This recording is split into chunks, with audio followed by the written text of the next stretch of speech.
A police officer has died. So why aren't the insurrectionists who participated in this crime that led to the death of 5 people and the murder of a police officer, why aren't they being charged as accessories to murder? Check it out, leave your comments, ding the bell, share it with your friends, and subscribe to our channel.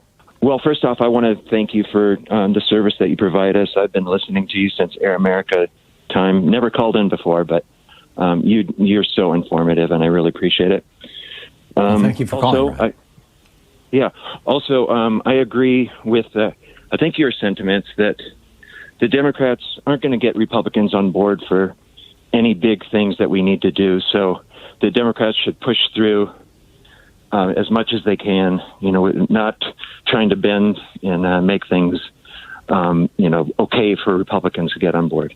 I have a question for you.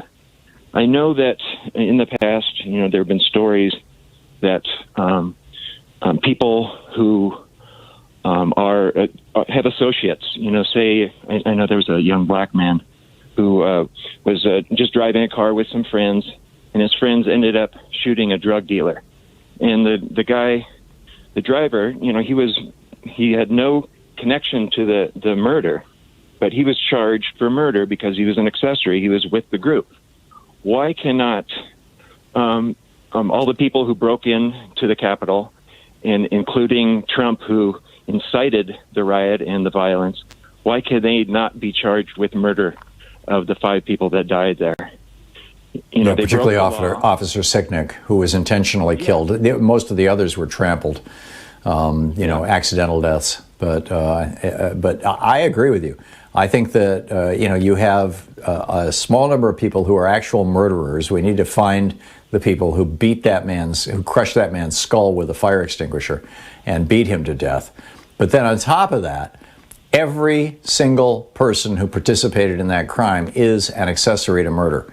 And, you would do that if you had a bank robbery where the getaway driver sat outside and the guys 3 guys go in and rob the bank and they shoot somebody and he dies.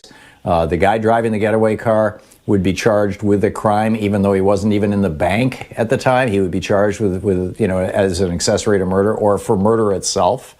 Our murder laws are quite clear about that. I'm not sure if our federal murder laws are quite that well drawn as they are in most states.